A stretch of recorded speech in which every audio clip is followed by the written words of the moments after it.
This week's parasha, Parashat Truma, discusses the construction of the tabernacle in the desert. It is the first dwelling place for HaKadosh Baruch Hashem in our physical world.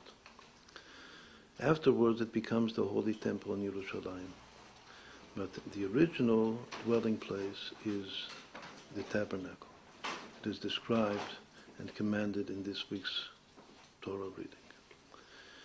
In the beginning of the parasha, it says, "Va'asu li mikdash v'shachanti betocham." They shall make for me a sanctuary, and I will dwell in their midst.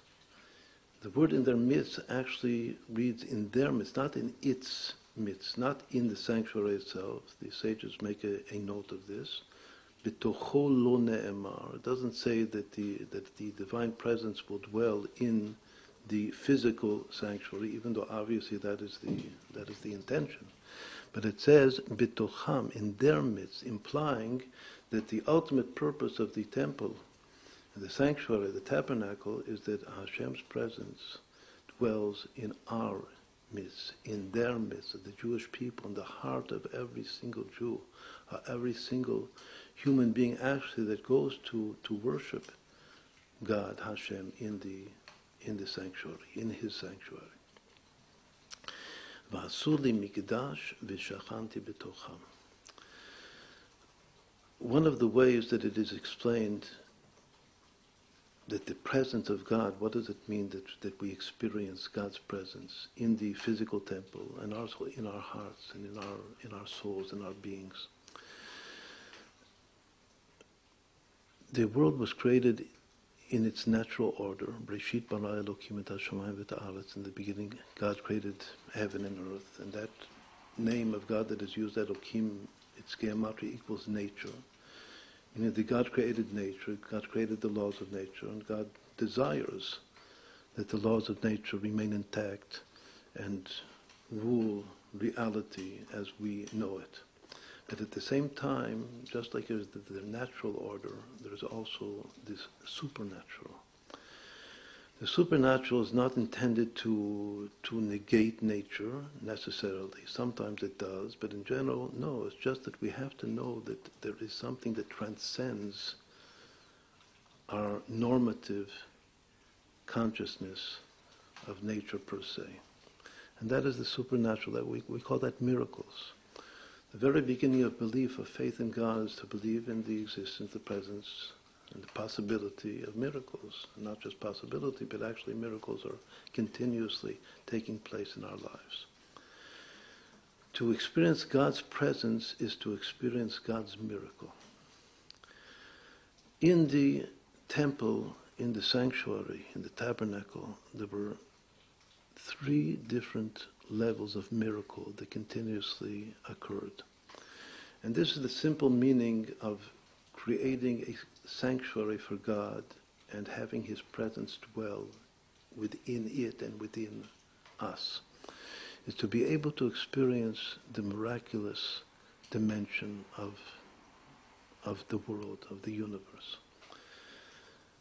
The first and the greatest, the highest miracle was the miracle that took place in the Holy of Holies, the innermost chamber of the temple, of the tabernacle.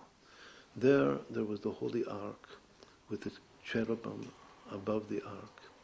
And even though one measured the measures of the Ark from both sides of the Holy of Holies, as the measurements are mentioned and spelled out exactly in the Torah, nonetheless, the experience was such that the ark itself, with the cherubim above it, did not take place, did not take up place, physical place.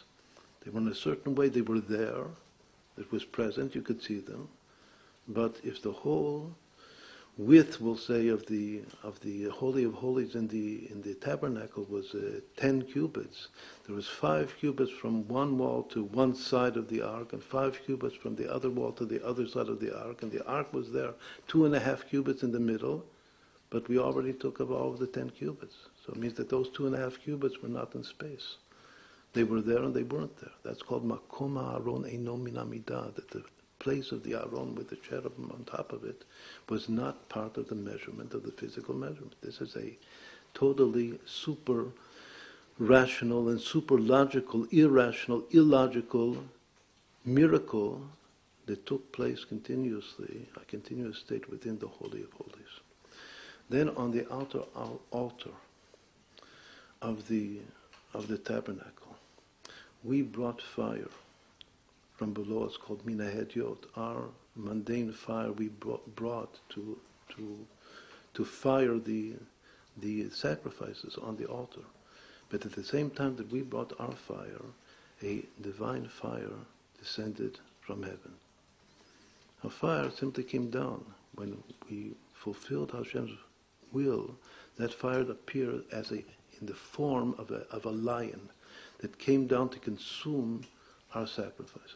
So this was something was visible, that a fire descended from heaven as our fire that we brought ascended from earth on the altar.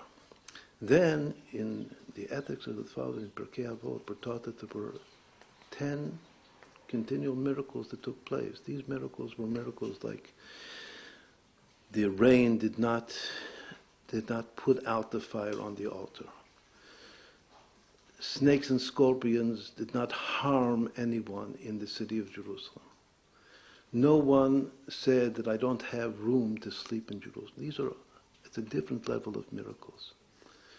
How do we understand these three different levels of miracles, which is three different experiences of Hashem dwelling within us in the temple? This corresponds to one of the most basic understandings, and we'll call it a model of the Baal Shem Tov, that reality has three dimensions, three most general dimensions to it. It's called worlds and souls and divinity, the essence of divinity. The fact that nature, we'll call it, bowed down in a certain way and accommodated itself with will, shown a pleasant and shining and happy, friendly face to all of the people that came to celebrate and to worship Hashem in the temple. Those are the 10 miracles that took place. That is the supernatural becoming part of nature itself, that nature itself